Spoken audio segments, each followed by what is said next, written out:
SJP bucks trend of anemic growth among DFMs despite scandals. A series of scandals have failed to unsteady St James's Place, which delivered a solid set of results in 2019, making it a clear standout in the wealth industry, which has been hemorrhaging. Money.Total funds under management climbed 22% to hit a new high of £117 billion in 2019, a year in which the wealth manager was blasted for its advisor awards scheme and pulled £3.5 billion in segregated mandates from stricken manager Neil Woodford in the aftermath of his fund suspension. The FTSE 100 wealth manager took in £9.0 billion of net inflows last year, which represented 9% of opening funds under management.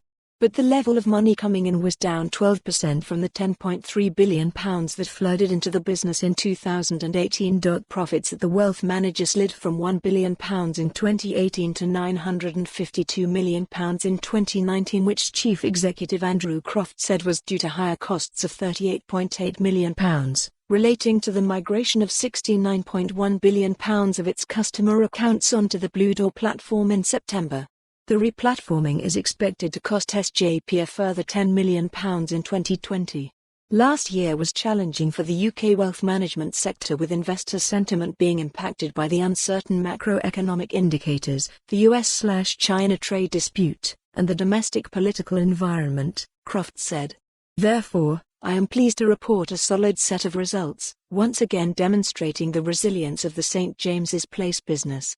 SJP, the clear standout in wealth industrySJP's growth, provides a striking contrast with other rivals in the sector, many of which struggled to hold on to assets toward the end of 2019. Peel Hunt analyst Stuart Duncan described SJP as the clear standout in Q4 19. Although the absolute quantum of flows was lower than the prior year, the business still generated over £2.4 billion of net new business and has delivered growth of close to 10% for the full year, Duncan said in an analyst note issued earlier in the year. This contrasts with Brooks Macdonald and Charles Stanley, which hemorrhaged £500 million and £300 million, and Rathbones, which delivered flat net flows. Brewin fared better thanks to its MPs offering, Duncan said, though its boost in assets was driven mostly by investment performance and M&A activity. Listed wealth managers Q4 performance: opening net flows, investment performance, acquisitions closing overall growth flows as percent of opening. Brewin 45.00, 22.72, 750, 612.4%, 0.4%. Brooks Macdonald 13.1 to 0.50, 40.013.1 to 0.4%, 3.8%.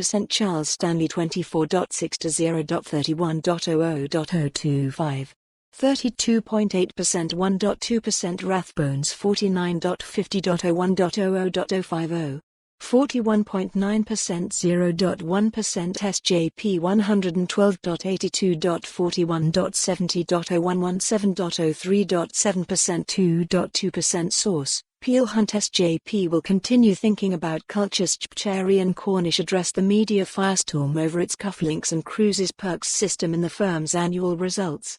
It was clearly disappointing when some aspects of our culture were subject to criticism last year, particularly in relation to way in which. For more on this story, visit the news article link.